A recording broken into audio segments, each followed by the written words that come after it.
Now, we've talked extensively about trauma, especially surrounding the Derek Chauvin trial. Is trauma a common experience? Not everything is trauma, right? Not everything is trauma. You can have something bad happen to you and not get stuck in that, right? Trauma, one of the primary pieces of trauma is stuckness, right? And how you get reorganized around the stuckness, right? So something bad can happen to you and you can move through it and not get stuck in the quality of it, or not get so stuck in it that you can't move on, right? When it comes to race, though, I would say that everybody is impacted by the viciousness of race, right? I would say that that race is traumatizing, is traumatic and traumatizing both to the person that's been victimized by it and the person and the people and the structure that perpetrates it, right? So for me, you can't talk about race without talking about the trauma of land theft. For me, you can't talk about race without talking about the trauma of enslavement.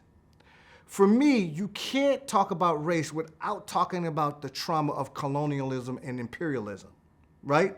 You can't talk about race without talking about the trauma of genocide, right? And so, but notice when we talk about DEI or diversity and equity and inclusion, notice how much we don't talk about those things. Why? Because diversity, equity, and inclusion is by design centers whiteness and white comfort, right? Is to use words to help white people not go screaming out of the room because white people don't have any collective agility or efficacy when it comes to race. So we need to create this billion-dollar industry to let white people know you ain't gotta be uncomfortable when it comes to race. And here are the words. We're gonna teach you 5 words about race, right? And that's the exact opposite of somatic abolitionism. The exact opposite. Somatic abolitionism said, I believe you're an adult. I'm gonna act like you're an adult. Until you show me that you're not an adult, I'm gonna treat you like an adult. The moment you show me that you're not an adult, I am not gonna allow you to blow that through my black body. I'm going to suggest that you go build culture with other white bodies so you learn how not to do that. To me, that's what this is about. What are the 5 trauma responses? So the 5 trauma responses are fight, flight, freeze, fawn, and annihilate. There are strategies that people have used in order to survive. Like my people, your people, have had strategies in order to survive this stuff, right? Because trauma response is a protective response, not a defective response, right? But over time, that protectiveness loses its context. And so part of these pieces, part of the Quaking of America is designed to help people have context. So one of the responses is fight, right? Now that fight can show up in a number of different ways. That fight can show up between us, or that fight can show up as urges, or that fight can show up as vibe. That fight can show up, and people will couch it as part of personality, but it's really not personality, right? Trauma can look like personality. Trauma in a person can look like personality decontextualized over time. Trauma in a family can look like family traits decontextualized over time. Trauma in a people can look like culture decontextualized over time, right? Think about the good white wife who cooked a picnic or cooked dinner for her husband that had just come back from a lynching, right?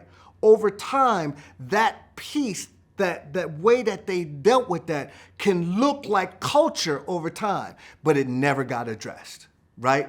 And so for me, these pieces around fight, flight, freeze, and fawning, those pieces are really pieces that people use in order to get around the charge of race. And what the Quaking of America is saying, slow it down, pause, so you can begin to deal with that energy as opposed to looking for some place to off-ramp it. You hold it and you build a community that can hold it. What is racialized trauma? So racialized trauma is specifically, I'm carving out kind of an area that I want people to begin to pay attention to. Trauma in and of itself has a stuck quality to it.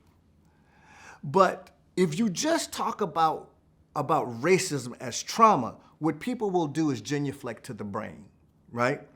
The reason why I'm saying racialized trauma is that there's something specific to this 400-year-old charge that is unlike of the other types of trauma, right? I'm saying there needs to be attention paid to this concept of racialized trauma and how it shows up as historical energy, how it shows up as intergenerational energy, how it shows up as persistent institutional energy, and how it shows up as personal energy that we may couch as personality, or we may couch as family traits, or you understand what I mean? Like, these pieces are in terms of racialized trauma, and it being actually a field of study and inquiry is my particular way of trying to say, hey, yes, it's trauma and it's traumatizing, but there are particular ways that we have to begin to inquire and study into the racialized components that are unlike these other pieces.